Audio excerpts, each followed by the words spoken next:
Welcome to Building My Legacy podcast. This podcast is designed for leaders and entrepreneurs who want to leave a legacy and will provide strategies that focus upon key elements for legacy creation, determining your desired impact and its benefit, increasing your legacy's reach by engaging key stakeholders, planning, prioritizing, and executing.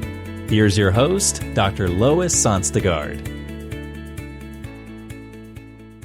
Welcome, everybody, to today's Building My Legacy podcast. I have with me today Christina Lenkowski. She is a publicity strategist, and she has done a lot with working with clients, especially in the podcast area. But Christina, if you would just start by talking a little bit about what it means to be a publicist, and how did you get into this anyway? Yes, that's a great question. So essentially, when someone is a publicist like myself, what we do is work on behalf of our clients to get them in front of media opportunities. So for me, I focus on podcasts. That's what I get my clients booked on. But there are, multiple different areas of media coverage, might be guest spots, TV, radio, et cetera. We're kind of nurturing those relationships on the back end to make sure that we're finding the right fits for our clients, and then for the media outlet or the host or whatever, to make sure they're getting valuable content as well. And how I got into the PR world or the publicist world was really kind of rooted in my mom. When I was growing up, she was the director of a big nonprofit in Oregon, which is where I grew up. And she was like, I think someday you're going to be in PR. And I was like, no, Mom, I'm a writer. You don't even get me, or whatever. And, I went and got my degree in journalism and all that good stuff. And after school, I was offered 2 jobs at the same time. This was back when that happened. And one of them was to be a copywriter at a newspaper. And another one was to work as a PR coordinator for a large comics company in Portland. And so I kind of thought about it. And just with my personality being very social, I knew that I didn't really want to be tucked away copywriting all the time. So I decided to take the PR position, and that's what set me on this journey. And so over 15 years, I've been working in PR and worked for various agencies all over the country before I went off on my own. Worked for big companies like Cirque du Soleil, all the way down to mom and pop organizations and stores. And I just really enjoy getting other people's message out. So what's fascinating, Christina, is we see people on television, on the news. We see people in magazines. We see people featured in newspapers sometimes. So what you're saying is that's part of what you do, is if people have a passion or a message that they want to get out, they really need to work with a publicist like you to get that message out. Well, I always like to say it this way. You don't have to have a publicist to do that work, to get yourself in front of podcast hosts, to get yourself in front of a magazine person, et cetera. We do have a lot of relationships, which helps along the process. But really what it is, and most of my private clients, it's just time. They don't want to spend the hours and hours and hours of pitching themselves, for these opportunities. They would just rather have someone else do it that they feel like understands their message, wants to get them in front of the correct audience, the right audience for them. And that's kind of what it really comes down to. I teach solopreneurs how to pitch themselves, and then I do pitching on behalf of clients. So I kind of have there's 2 ways that you can go about it. But it's just a matter of how much time you're really willing to dedicate to doing that work. So you concentrate on podcasts. Yes. And so let's talk a little bit about that. How does one get onto a podcast? And what does one need to think about to do that? Yes, those are great questions. So, the main thing that I want anyone to be thinking about before they hop on a podcast is my personal mantra that I teach, which is service over self-promotion. So you're always thinking about what value you can provide to an audience, not what can I do to talk about myself, right? No one wants to listen to a podcast where all someone is doing is just talking about how great they are and all the things they have to offer and XYZ. There needs to be value there for the audience. And that's the biggest thing that I teach people is when you start pitching yourself to podcasts, you're not thinking about what's in it for me. You're thinking about what is the value I can provide to that audience. And when you pitch with that mindset, that's where we get the yeses. Got it. So the advantage of being on a podcast, talk a little bit about that. Yeah, I mean, this really stemmed from my own personal experience that I started to do only podcasts. And that was when I had my daughter about 6 years ago. I decided that I no longer had the energy to be a senior account exec for a PR agency that I was working for. And so I went off on my own, and my particular area of expertise was tourism PR. So I worked with a lot of tourism destinations, and that was, really what I enjoyed working on. And so I did my first online course, all about how to do PR for tourism destinations. And I did what all the gurus told me to do, which was pay for ads, have that drive to a webinar, sell through that. And that's not to say this isn't wrong, but it did not work for me. Even though I had been in the PR game for well over a decade at that point, I didn't do any sort of publicity work. And, my thought was, oh, well, these people have been doing this. They know how this works. So I'll just do it this way. And when that was a complete and utter flop, I'm telling you guys, it was not good. The next time I went to launch, I was like, all right, I'm doing this my way. And so I started booking myself on podcasts, finding other opportunities. And the difference I saw was just night and day. Instead of me feeling like I was constantly chasing after customers, people were coming to me. People were sliding into my DMs. They were sending me emails saying, hey, I heard you on such and such, really liked what you had to say. How can I work with you? Or what products do you have to offer? Or just buying. I might not have even talked to them, but all of a sudden there's a big sale, from someone that's like, oh, I just heard you on a podcast and I really liked what you had to say. So when I saw all that, I knew that there was this area and kind of this online marketing world where people were not talking about the importance of publicity in building your brand and selling and doing these things. And I knew that I had a way that I could help people get out there more. So getting out there by being on podcasts. And so explain really the mechanics of some of that, because clearly we're doing a podcast here, right? But yes, very meta. Yes. But I think when you first start, you feel like you're speaking into air. You wonder who's listening because you don't see an audience, and you see the effects as time goes on. So if you would just walk the people through kind of what's the journey of people with a podcast and why does that result in business? Well, to be clear, I don't help people with their own podcasts. So I only help them as a guest, be a guest on podcasts. Right. So, right. We can talk. Okay, perfect. I just wanted to make sure that was clear because, from the other perspective, I don't have as much insight. Right. But when it comes to being a guest on other people's podcasts, the big thing to remember, and I call this sustained spotlight.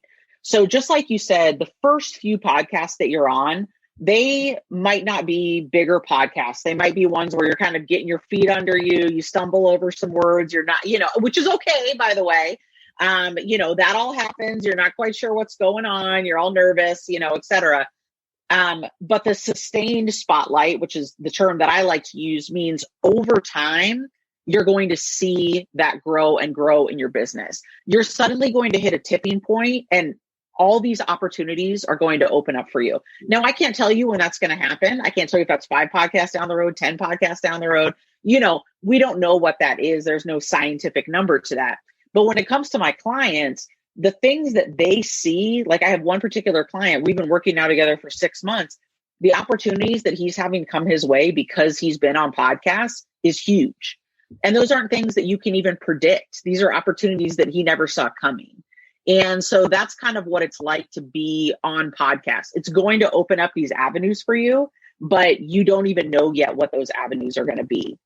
Now, when it comes to the actual journey of how you get started, the biggest thing to remember is that it all comes down to the pitch. I'm sure, Lois, you get a lot of pitches day in and day out, week in and week out from people. And I'll tell you guys that the majority of pitches that are out there that are put out into the world are not great. So, when I teach how to pitch and the way that the level that I'm pitching at, this is why I get responses from hosts and stuff like that, why we get yeses or, maybe more so than others, or we hear this really positive feedback, is because the key is taking the time to find out about that show. So to do a little bit of research about the show, see who their ideal customer, who their ideal audience is, how you can provide that value. I know I keep saying that, but that's what it's all about. That's what it's all about. So really, you're just going to write up a pitch, and you can use the same pitch over and over again.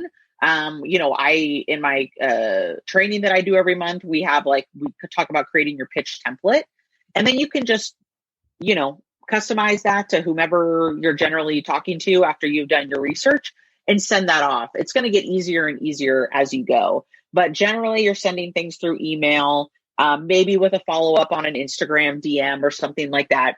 But that's the actual mechanics of it is typically through email. Got it. So you have a pitch template that people work from. What does that look like? Yeah, I mean, it's totally customized to that person, but essentially my whole thing is your pitch shouldn't be more than a few paragraphs long. So, your first paragraph is going to be an intro, some kind of connection with the person, like you listen to an episode XYZ. Then you're going to get into your credibility markers. And I'm not talking about you laying out your resume or anything like that. You're going to give a couple top level things. And then you're going to give your topic ideas. And I typically do 2 to 3 topic ideas per pitch. And I got to tell you guys, people ask me that. They're like, oh, but isn't it way better if I just tell them what I want to talk about, or like what I'm an expert in, and they can tell me, the topic or XYZ? That's not how it works. The host 9 times out of 10 is going to take a topic that I give them because I'm doing that heavy lifting for them. I've already said, I've looked at your audience. I know what I think they might be interested in. Here's a couple ideas. Now, of course, I'm always open. Like I'm always saying to them, if you want to tweak this or if you have another idea, I'm totally open to that. But literally 9 times out of 10, a host is taking one of those topic ideas and running with it for the show. So then I just close it out, thank them, and, have my signature that has links to my social, my website, all that stuff, because if they don't know me, they're immediately going to want to go take a look. So you also then have like a target list of key podcasters that you begin to make a list of. Is that correct? Yeah, definitely. I mean, it's just based on what the client's ideal customer is. So that's one thing that you should be thinking about before you start pitching is, who is that ideal client for me? What does that person look like? And then find the shows that they're listening to. So it's not necessarily the shows that you like to listen to. I like to make that distinction for people. Sometimes they're one and the same. Sometimes they are. But a lot of times it's going to be different for what your audience listens to. And one of the easiest ways to find out shows that they listen to is to ask them. Put it in your e-newsletter. Put it on social media. Hey, what shows do you guys like to listen to? What business related shows? What entrepreneur related shows? Whatever market that you're in. What real estate shows do you like to listen to? And just see what people come back with, because you will get some suggestions that you definitely wouldn't have thought of before. Great suggestion. How do you get leads from podcasts? It's a great question. So at the end of every podcast interview, pretty much, the host is going to set you up to tell people where they can go to find out more from you or connect with you or that type of thing. So at that point is where you want to have one distinct, clear call to action that you're asking people to do. Hey, if you enjoyed what I did, you can head to my website here. Maybe you have a specific page that has like a free download or something like that on it. But that's really how the leads are going to come through. And that's how that funnel is going to start for you, is by telling them exactly where to find you, making it really easy to get their hands on a free resource or something like that. It's so for those of you who are listening, we always have the show notes that accompany the podcast. So you're always welcome to find information, and certainly Christina's information will be there for you as well. What are the biggest obstacles that people have in thinking about starting podcasts or being on a podcast show, I should say? Sure. A lot of people get really nervous about it. They get really up in their head, really, quite frankly, scared to go on someone else's show. They feel like that imposter syndrome rears its ugly head, and they feel like they aren't the person that should be talking about XYZ. There's so many other people that talk about XYZ. Why would someone want to listen to me, this and that? And so that's kind of where I jump in with that service over self-promotion mindset, because it's not about you. It's not about you. It's about the value that you can bring to people. And the beauty of podcasts is you get to share your personality. And that's what people really gravitate towards. There's other people that do what I do. There's other people that do podcast pitching, stuff like that. But people come to me because maybe they heard me on something and they liked what I had to say. They liked my attitude on XYZ or how I felt about something. And that's where, you can really differentiate yourself from other people. But absolutely the mindset stuff is the hardest obstacle. You can write your pitch, you can do all those other things. It's getting over the actually hitting send that, is what's really scary for people. That's true with just about everything, isn't it? Yes, it really is. It really is. I actually just started a accountability membership because this is something people were asking me for. Like, I don't care if I have to come to your house and put my hand over that send button, like I am doing it. But it was funny because I had one of the gals that joined. She's like, I've been sitting on my pitches for 3 years now. Oh. And it's not because they're not written. It's not because they're not done. It's just, again, that mindset of like, am I really worthy of being a guest on podcasts? And I'm here to tell you, yes. Isn't that interesting? Because we all have fears about different things, don't we? And yep. It doesn't matter what it's about. We have fears that will set in. So absolutely. Fears will come up that you weren't expecting, just out of nowhere. Like, wait, what? I had that the other day with my first Instagram Live I'd ever done. I did an Instagram Live interview with one of my clients, and you guys, I freaked out. I was totally fine until I couldn't figure out how to connect. And then I was just like, oh my gosh, this is how my clients feel like before their first podcast. I need to remember this because, I'm always kind of like, no, you're good. You got it. Keep going, and stuff. But I had that moment of panic, like recently when doing something for the first time. So it's great to hear. Even the experts have those same feelings. Exactly. But the good news is, what that means is it's having that resilience, that resolve to push forward when everything about you says, no, it maybe isn't the safest, smartest, best thing to do. Yes, exactly. So your biggest piece of advice to somebody listening about pitching a podcast, what would that be? Do you start with your story? Do you start with your target list? Do you start with? I would start with that. To be honest, I would start with that pitch template, and I would really start with your topic ideas. I really can't. We've gotten some clients that aren't very well known on big podcasts because of those topic ideas. The things that they're willing to talk about that maybe that host hasn't heard before and they know would be of value to their audience. So I know that it's kind of counterintuitive. People want to do the shiny things. They want to start doing the research and they want to start thinking about the places they could be on and XYZ. And all that stuff is great and it is fun.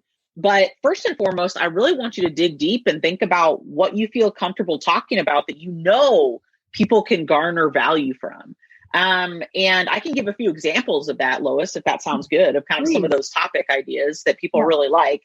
For instance, I myself have a chronic illness, type 1 diabetes, and I also have a daughter with special needs. And these are both things that, I can talk about building a business with having those things going on in my life as well. And how having my own business has allowed me to have the freedom to still be able to take care of the things that I need to take care of in my day-to-day life and build my business in a way that makes sense for me.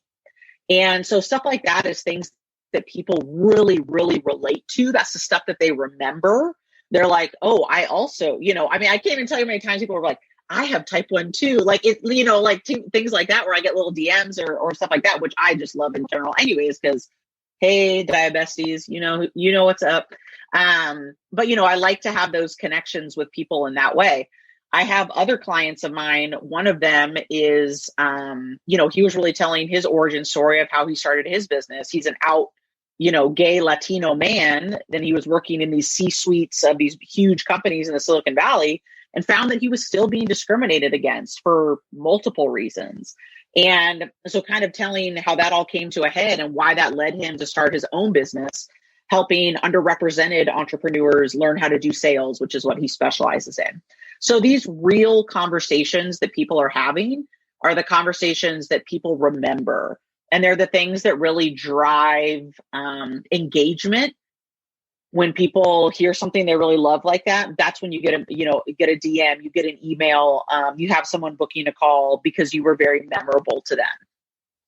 Got it. Wow. Christina, our time is almost up. What have we missed that's really important for our audience to hear about? Yeah, I would say the only thing that I wanted to add in there was, we've been talking about publicity, XYZ. I want you to know how it fits into marketing. So marketing itself, the marketing for your business, you need to think of it like a pie, whatever your favorite kind of pie is. For me, it's peach. And there's 3 parts of that pie: earned, owned, and paid.